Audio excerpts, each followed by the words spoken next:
तो hello guys, आज के इस वीडियो में हम Solo Leveling season 4 episode 5 cover करने वाले हैं। तो अगर आपने अभी तक सीजन 4 का एपिसोड 1 से 4 या फिर सीजन 3 अभी तक नहीं देखा है तो जाके पहले वो देख लो।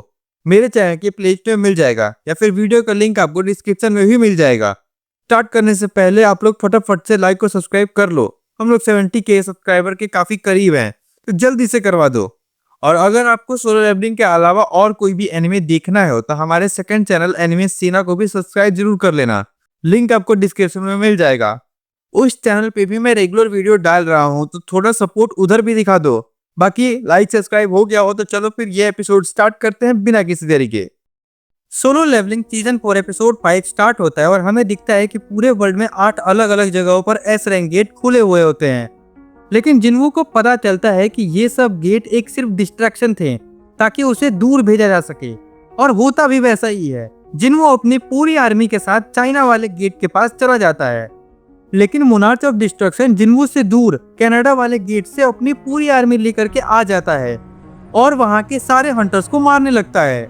वहां एडम भी होता है जो जिन्वू को सारी सिचुएशन का रिपोर्ट दे रहा होता है। जिन्वू उससे बार बार भागने के लिए बोलता है, लेकिन उसका पैर फ्रीज हो गया था, वो हिल भी नहीं पा रहा था।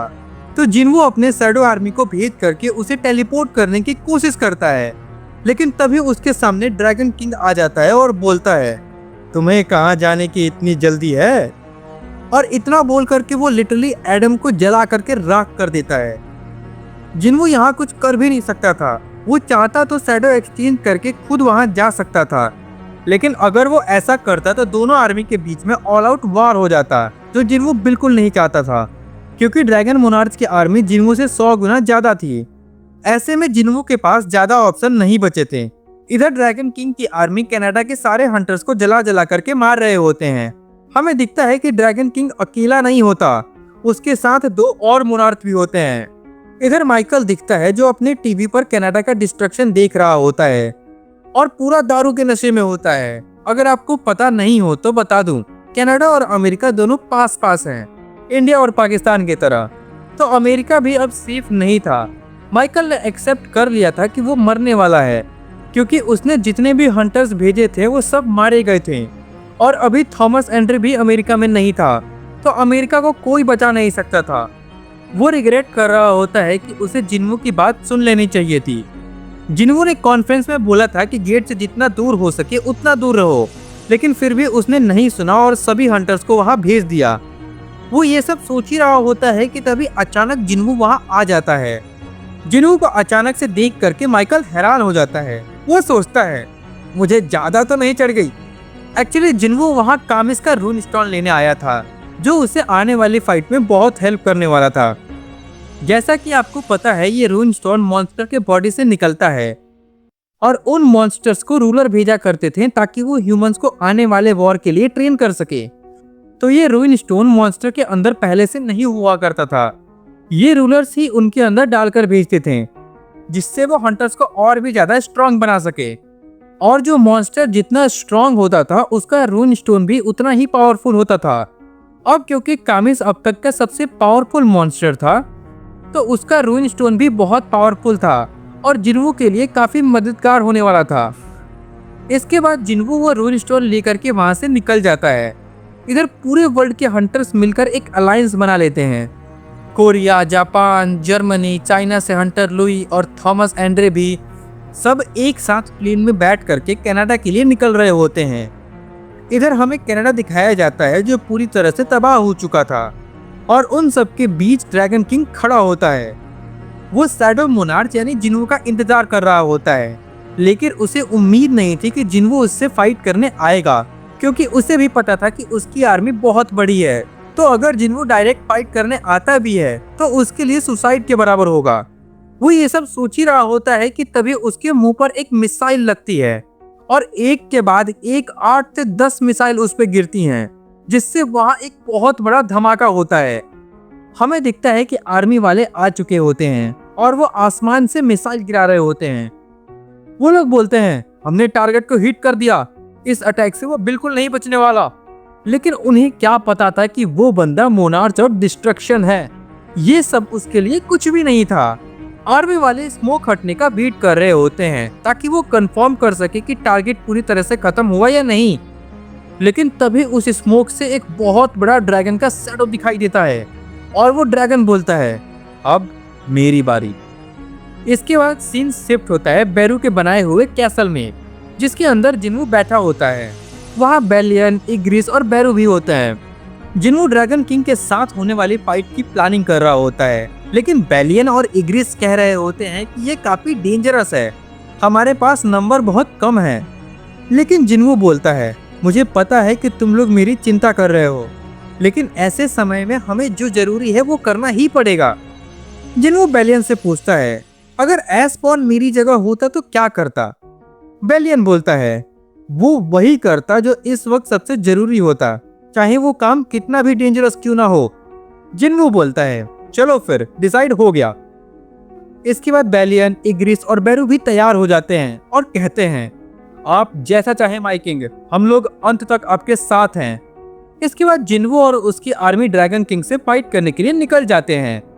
तभी जिन्वू अपना फोन निकालकर कुछ देख रहा होता है तो बेलियन पूछता है, क्या आप जाने से पहले अपनी फैमिली से बात नहीं करेंगे? जिन्वू बोलता है, नहीं, अगर मैं इस वक्त ऐसा किया तो मैं कमजोर पड़ जाऊंगा और आगे नहीं बढ़ पाऊंगा। इतना कह करके जिन्वू अपने फोन के टुकड़े कर देता है और खुद को मेंटली भी प्रिपेयर कर लेता है इस वॉर के लिए। अब हम फिर से कनाडा का सीन देखते हैं, जहां वो ड्रैगन एक एक करके सारे आर्मी वाले प्लेन्स को जला रहा होता है। सारे पायलट्स अपने प्लेन्स छोड़ करके नीचे कूदने लगते हैं, लेकिन वो ड्रैगन उनका पीछा वहां भी नहीं छोड़ता और उन्हें एक एक करके मारने लगता है। उनमें से एक पायलट किसी तरह से भाग करके छुप जाता है, लेकिन वो ड्रैगन बाकी पायलट्स को मारने के बाद उसे भी ढूंढ लेता है। वो पायलट खुद को बचाने के लिए वहां पड़ी गन उठा करके उस पर फायर करने लगता है। वो पूरी मैगजीन खाली कर देता है, लेकिन उस ड्रैगन को कुछ भी असर नहीं होता। फिर वो ड्रैगन उस पर अटैक करने जा रहा होता है। उस पायलट की तो लिटरली फट चुकी थी, वो हिल भी नहीं पा रहा होता है, बस एक जगह पर फ्रीज हो गया था। लेकिन तभी अचानक से उस ड्रैगन का सर कट जाता है और हम देखते हैं कि वहां जिन्वू आ चुका था। उसके दोनों हाथों में कामिज का डैगर होता है। जिन्वू उस पायलट को तुरंत दूर जाने के लिए बोलता है। तभी वहां कुछ और ड्रैगन आ जाते हैं और जिन्वू पर अटैक कर देते हैं, लेकिन जिन्वू को एक सेकंड भी नहीं लगता और वो उन सबको काट कर रख देता है। फिर वो उन सारे मरे हुए ड्रैगन्स को अराइज बोल करके अपने शैडो आर्मी में ऐड कर लेता है। मतलब अब ये वॉर ऑफिशियली स्टार्ट हो चुका था। इधर ड्रैगन किंग को भी पता चल जाता है कि शैडो मोनार्च बैटलफील्ड पर आ चुका है। बाकी के मोनार्च बोलते हैं कि हमें तुरंत अपनी फुल फोर्स के साथ अटैक करना चाहिए, लेकिन उन्हें सेंस होता है कि जिन्वू अपनी पूरी शैडो आर्मी के बिना ही आया है। मतलब एक भी शैडो सोल्जर उसके अंदर नहीं थे, वो बिल्कुल अकेला आया था। ड्रैगन किंग सोचने लगता है, कहीं वो अकेला ही हमारे सारे आर्मी को डिफीट करके उन्हें अपनी शैडो आर्मी में ऐड करने का प्लान तो नहीं बना रहा। अगर वो ऐसा करता भी है तो भी हमारे पास बहुत ज्यादा नंबर्स हैं। इधर जिन्वू सच में उन मॉन्स्टर्स की आर्मी को डिफीट करके उन्हें अपनी शैडो आर्मी में ऐड करते जा रहा था। धीरे धीरे उसकी न्यू शैडो आर्मी तैयार हो जाती है और पूरे बैटलफील्ड को सराउंड कर लेती है, लेकिन अभी भी ड्रैगन किंग की आर्मी खत्म होने का नाम नहीं ले रही थी। और फिर से कई सारे ड्रैगन्स आ करके जिन्वू और उसकी आर्मी को सराउंड कर लेते हैं। जिन्वू को सेंस हो जाता है कि ड्रैगन किंग भी ज्यादा दूर नहीं है, लेकिन फिर भी वो सामने नहीं आ रहा था। जिन्वू सोचता है, ये मेरे लिए अच्छा है, मुझे जितना ज्यादा वक्त मिलेगा उतना अच्छा है। फिर जिन्वू अपने न्यू शैडो सोल्जर को अटैक करने बोलता है, तो जिन्वू के शैडो आर्मी में जो ड्रैगन्स होते हैं वो फायर ब्लास्ट करने लगते हैं। तभी उनमें से एक ड्रैगन जो उस ग्रुप का लीडर होता है वो बोलता है, तुम माना से बने पुतलों की हिम्मत कैसे हुई ड्रैगन मोनार्च की आर्मी को रोकने की? वो इतना बोल ही रहा होता है कि जिन्वू अचानक से उसके पीछे आ जाता है और बोलता है, तुम बहुत बोलते हो। और इससे पहले कि वो रिएक्ट कर पाता, जिन्वू उसका गला काट देता है। इधर ड्रैगन किंग को रियलाइज हो जाता है कि शैडो मोनार्च हर मिनट के साथ स्ट्रॉन्ग बनता जा रहा है, इसीलिए हमें उसे जल्दी से रोकना होगा। जिसके बाद वो एक और मोनार्च जिसका नाम योगुमुंट होता है, उससे वहां रुकने बोलता है और जिन्वू की शैडो आर्मी के लिए सरप्राइज अटैक तैयार करने का ऑर्डर देता है और वो खुद फाइट के लिए निकल जाता है। इधर हमें कुछ और आर्मी दिखाई देती है जो मॉन्स्टर पर कंटिन्यूअसली फायर करके उन्हें रोकने की कोशिश कर रहे होते हैं। लेकिन उन मॉन्स्टर पर गोलियों का असर होने वाला था। वो मॉन्स्टर उनके पास आ जाते हैं और आर्मी वालों को मारने ही वाले होते हैं। तभी उनके फेस पर एक जबरदस्त पंच लगता है जिसका इम्पैक्ट से वो मॉन्स्टर दूर जा गिरते हैं और हमें दिखता है कि वहां थॉमस एंड्रे आ चुका है। वो बोलता है, तुम जैसे मॉन्स्टर्स को तो मैं डंजन्स में कितने सालों से मारता आ रहा हूँ। तुम लोग सिर्फ नंबर में ज्यादा हो, लेकिन तुम में से कोई भी स्ट्रांग नहीं है। वो इतना बोल ही रहा होता है कि तभी सामने से मोनार्च ऑफ आयरन बडी आ जाता है जिसका नाम टनाक होता है। वो बोलता है, मुझे अच्छे से पता है तुम कौन हो। तुम वही रूलर्स के पिल्ले हो जिसने बीस्ट मोनार्क के साथ फाइट किया था और तुम उससे भी नहीं जीत पाए, जबकि वो मुझसे काफी वीक था। तो तुम मुझे कैसे रोक पाओगे? उसको देख करके थॉमस एंड्रे को भी रियलाइज हो जाता है कि अगर मैं इसके सामने केयरफुल नहीं रहा तो ये मेरा सर कभी भी उड़ा सकता है। लेकिन फिर भी वो बोलता है, मुझे इस तरह के चैलेंजेस ही पसंद हैं। जिसके बाद हमें दिखता है कि थॉमस के शैडो के अंदर से कोई शैडो सोल्जर निकल करके बाहर आता है और वो कोई नहीं, बेलियन होता है। वो अकेला नहीं होता बल्कि पूरी की पूरी शैडो आर्मी लेकर के आया होता है। ये देख करके मोनार्च ऑफ आयरन बडी की हालत खराब हो जाती है। वो बोलता है, ये शैडो आर्मी यहाँ कैसे आ गई? क्या वो इतने टाइम से उस ह्यूमन के अंदर ही थी? मतलब जिन्वो उधर अकेला फाइट करने गया था और उसने अपने पूरे शैडो आर्मी को थॉमस के अंदर डाल दिया था। मोनार्च ऑफ आयरन बडी सोचने लगता है, तो शैडो मोनार्च का ये प्लान था। मुझे ये न्यूज जल्दी से एंटायरस यानी ड्रैगन किंग तक पहुंचानी होगी। लेकिन किसी रीजन से वो एंटायरस से कांटेक्ट नहीं कर पा रहा होता। तभी हमें दिखता है कि इसके पीछे टस्क का हाथ होता है। वो अपने मैजिक सर्कल से सिग्नल ब्लॉक कर रहा होता है। ये देख करके मोनार्च ऑफ आयरन बडी गुस्सा हो जाता है और बोलता है, रियल शैडो मोनार्च कभी इस तरह के फालतू ट्रिक्स यूज नहीं करता था। ये इंसानों का तरीका है फाइट करने का। वो एक मोनार्च बनने के काबिल नहीं है। तभी हमें दिखता है कि सामने से बैरू गुस्से में आ जाता है और बोलता है, तुमने जो भी बोला उसे वापस लो। मेरे किंग की बेइज्जती मैं बिल्कुल बर्दाश्त नहीं करूंगा। बैरू को देख करके मोनार्च ऑफ आयरन बडी और गुस्सा हो जाता है और वो एक न्यू फॉर्म में ट्रांसफॉर्म हो जाता है और बोलता है, एक मामूली शैडो सोल्जर की हिम्मत कैसे हुई मेरे सामने खड़े होने की? तुम्हें पता भी है कि मैं कौन हूँ? और इधर हम देखते हैं कि एंटायरस फाइनली जिन्वो के सामने आ चुका था। एंटायरस बोलता है, मैं मोनार्च ऑफ आयरन बडी से कांटेक्ट नहीं कर पा रहा हूँ। कहीं उसने मुझे धोखा तो नहीं दे दिया, या फिर ये कोई तुम्हारी फालतू ट्रिक है? जो भी हो, मैं तुम्हें जिंदा नहीं छोड़ूंगा। इतना बोलते ही वो अपने मुंह से फायर ब्लास्ट करने लगता है। वो अटैक इतना पावरफुल था कि दूर दूर तक सब कुछ उसके हीट से पिघल जाता है। लेकिन जिन्वो काइजल पे सवार होकर के आसमान में उड़ जाता है और ऊपर से अराइज बोलता है। उसके बाद जितने भी ड्रैगन जिन्वो ने मारे थे वो सब शैडो बनकर एंटायरस पर अटैक कर देते हैं। लेकिन एंटायरस अपने चारों तरफ एक फायर वॉल बना देता है जिसकी हीट से लिटरली वो सारे शैडो सोल्जर एक ही बार में पिघल जाते हैं। एंटायरस बोलता है, क्या तुम्हें सच में लगता है कि तुम्हारे ये गुड फॉर नथिंग सोल्जर मेरा कुछ बिगाड़ पाएंगे? मुझे पता है तुमने अपनी असली शैडो आर्मी को मोनार्च ऑफ आयरन बडी के पास भेज दिया है। वो इतना ही बोल रहा होता है तभी जिन्वो एक पोर्टल खोल करके वहां से भागने लगता है। ये देख करके एंटायरस बोलता है, सीरियसली तुम फाइट छोड़कर भाग रहे हो? मैं तुम्हें ऐसे नहीं जाने दूंगा।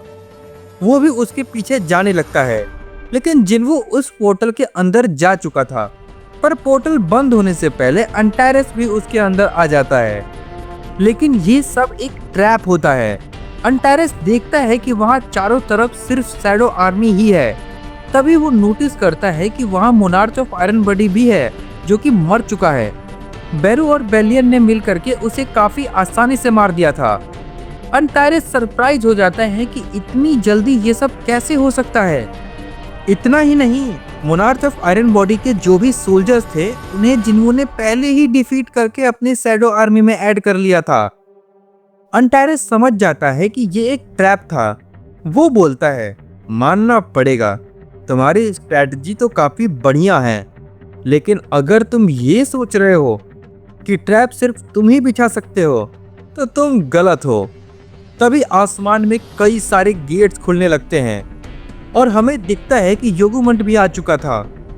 उसने ही ये सारे गेट्स खोले थे, जिनमें से ड्रैगन किंग की आर्मी आना शुरू हो जाती है।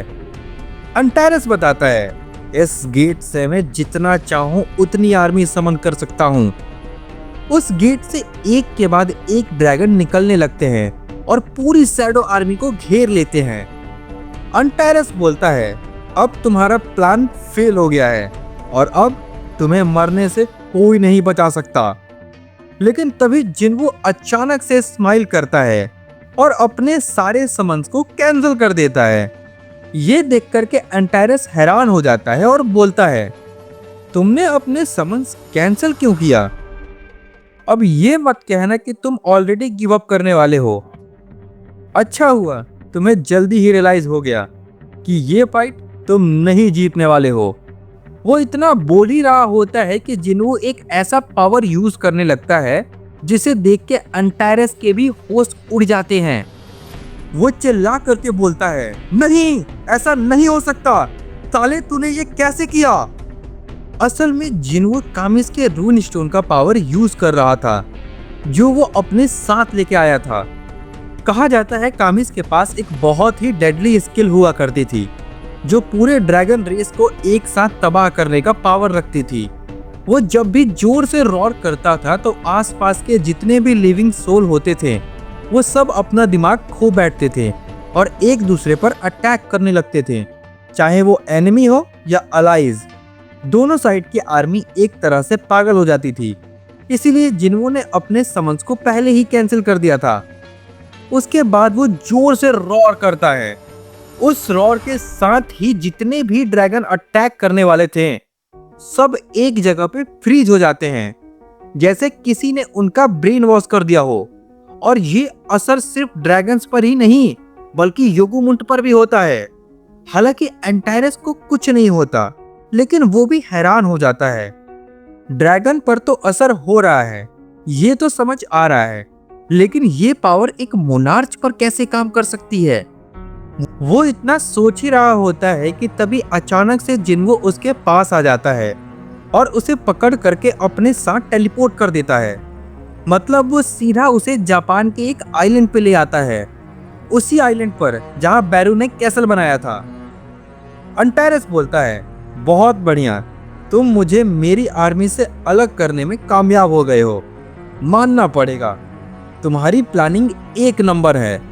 इसका मतलब मुझे बस तुम्हें तब तक रोकना है जब तक मेरी आर्मी मुझे ढूंढ ना ले। इतना बोलते ही वो धीरे धीरे ट्रांसफॉर्म होने लगता है और एक जाइंट ड्रैगन का रूप ले लेता है। जिन्वो भी फाइट के लिए रेडी हो जाता है और अपनी सारी शैडो आर्मी को समन कर लेता है। उधर हम देखते हैं कि बाकी के सारे हंटर यूएसए में फाइट कर रहे होते हैं और उनका अलायंस काफी इजीली एक के बाद एक मॉन्स्टर मारते जा रहा होता है। इधर फिर हम ड्रैगन किंग को देखते हैं जो अपने मुंह से फायर ब्लास्ट करने वाला होता है, लेकिन बेलियन अपनी शॉट का यूज करके उसके मुंह को पूरी तरह से बंद कर देता है, जिसका फायदा उठा करके सारे जाइंट शैडो सोल्जर उस पर टूट पड़ते हैं और उसे जोर से पकड़ लेते हैं। और फिर आता है इग्रिस, जो अपनी लाइटनिंग शॉट से एक काफी पावरफुल अटैक करता है। उस अटैक के शॉक से लिटरली ड्रैगन किंग भी उठ नहीं पा रहा होता है। ये देख करके जिन्वो बोलता है, मुझे नहीं लगता कि उन्हें मेरी हेल्प की जरूरत है, वो काफी अच्छा काम कर रहे हैं। लेकिन तभी अचानक से ड्रैगन किंग एक ऑरा रिलीज करता है, जिसको देख करके जिन्वो भी शॉक हो जाता है। और फिर ड्रैगन किंग चिल्ला करके बोलता है, रुको, मैं तुम्हें अपनी असली पावर दिखाता हूँ। और वो जोर से रॉर करता है, जिसकी वजह से एक बहुत ही खतरनाक शॉक वेव निकलने लगती है। आसपास जितने भी शैडो सोल्जर थे वो लिटरली गायब होने लगते हैं, मतलब परमानेंटली। जिन्वो अपने शैडो सोल्जर को कंट्रोल भी नहीं कर पा रहा होता, तो वो जल्दी से अपने सारे समन्स को कैंसिल कर देता है। लेकिन तब तक ड्रैगन किंग उनमें से बहुत सारे सोल्जर्स को परमानेंटली मार चुका था। उसके बाद ड्रैगन किंग अपने मुंह से एक बहुत ही पावरफुल फायर ब्लास्ट रिलीज करता है, लेकिन जिन्वो काइजल को फिर से बुला लेता है और हवा में उड़ जाता है। लेकिन उस अटैक से आसपास सब कुछ तबाह हो गया था। जमीन बिल्कुल पिघलकर लावा बन गई थी। अंटारेक्स बोलता है, तुम मुझे हल्के में लेने की भूल मत करना। मुझे बनाया ही गया है सिर्फ डिस्ट्रक्शन के लिए। मैं वो हूं जो वॉर में खुद को सैक्रिफाइस करने से पहले भी हेजिटेट नहीं करता। मैं कोई छोटा मोटा मोनार्च नहीं हूं। मैं अंटायरस हूं, the king of dragon and the monarch of destruction. Jinwoo को भी रियलाइज होता है कि उसका फायर ब्रीथ अटैक बहुत ही पावरफुल है, इतना कि इससे अनडेड सोल्जर भी 1 सेकेंड के अंदर जलकर राख हो गए। तो मुझे इसका डायरेक्ट हिट अवॉइड करना होगा। तभी ड्रैगन किंग फिर से अपने ह्यूमन फॉर्म में आ जाता है और जिन्वो से कहता है, तुम्हें इतना नर्वस होने की कोई जरूरत नहीं है शैडो मोनार्च। जब तुमने मेरा हाथ पकड़ा और मुझे यहाँ टेलीपोर्ट किया, तब मैं चाहता तो इजीली बच सकता था, लेकिन मैंने ऐसा नहीं किया क्योंकि तुमने मुझे काफी इम्प्रेस किया है और क्योंकि हम दोनों मोनार्च हैं, मैं तुमसे कुछ बातें करना चाहता हूँ। तुम्हें अच्छे से पता होगा कि हम मोनार्च का रियल एनिमी इस वर्ल्ड में एग्जिस्ट नहीं करता। हमारा असली दुश्मन रूलर्स और उनकी आर्मी है और उनका सिर्फ एक ही गोल है, सारे मोनार्च को डिस्ट्रॉय करना। वो तुम्हें भी नहीं छोड़ने वाले। वैसे तो मेरा प्लान था तुम्हें डिफीट करने के बाद अपनी आर्मी लेकर उनके पास जाकर फाइट करना, लेकिन तुम्हारा टैलेंट देखकर मैंने अपना माइंड चेंज कर लिया है। तुम्हारे पास एस बॉर्न से भी ज्यादा टैलेंट है, इसीलिए मैं तुम्हें एक ऑफर देना चाहता हूँ। तुम चाहो तो मैं तुम्हारे फैमिली को कुछ नहीं करूँगा या फिर तुम्हारे पूरे कंट्री को भी कुछ नहीं करूँगा, और अगर तुम चाहो तो मैं इस प्लेनेट को भी हमेशा के लिए छोड़कर चुपचाप चला जाऊँगा। लेकिन उसके लिए तुम्हें आगे आना होगा और मेरा हाथ पकड़ना होगा। अगर हम दोनों हाथ मिला लें तो हमारी आर्मी अनस्टॉपेबल हो जाएगी और हम आसानी से सारे रूलर्स को हरा सकते हैं। तो क्या कहते हो शैडो मोनार्च? क्या तुम मुझे ज्वाइन करना चाहोगे? जिन्वो उसके तरफ देख करके स्माइल करता है और बोलता है, अच्छा मजाक कर लेते हो। तुम एक्सपेक्ट कर रहे हो कि मैं तुम्हारी इन बकवास बातों पर विश्वास कर लूं, जबकि तुम्हारी आंखें चीख चीख कर कह रही हैं कि तुम मुझे मरते हुए देखना चाहते हो। इसके बाद एंटायरस भी इविल स्माइल देने लगता है और कहता है, लगता है मैं अपना इमोशन को सही तरह से छुपा नहीं पाया, तो खुद को तैयार कर लो शैडो मोनार्च, क्योंकि ऐसा मौका तुम्हें दोबारा नहीं मिलने वाला। और इसी के साथ ये एपिसोड यहीं पे खत्म होता है। अब ये फाइट काफी लंबी चलने वाली है। अगर मैं इस वीडियो में पूरा कवर करता तो 40 से 50 मिनट तक हो जाता। मैं नहीं चाहता था कि मैं जल्दीबाजी में एक्सप्लेन करूं, इसीलिए नेक्स्ट एपिसोड में ये फाइट पूरा खत्म कर दूंगा ताकि सब कुछ डिटेल में एक्सप्लेन कर सकूं। खैर, आपको ये एपिसोड में मजा आया या नहीं, कमेंट करके जरूर बताना, और सच में मजा आया तो आपको पता है क्या करना है। और नेक्स्ट एपिसोड जल्दी चाहिए तो 4K लाइक और 500 कमेंट्स कंप्लीट कर दो। बाकी अगर आपको सोलो लेवलिंग के जैसे ही न्यू और ट्रेंडिंग एनिमे देखना है तो हमारे सेकंड चैनल को जरूर से सब्सक्राइब कर लेना, उसका लिंक आपको डिस्क्रिप्शन में मिल जाएगा। तो चलो आज के लिए इतना ही, मिलते हैं आपसे नेक्स्ट वीडियो में। बाय।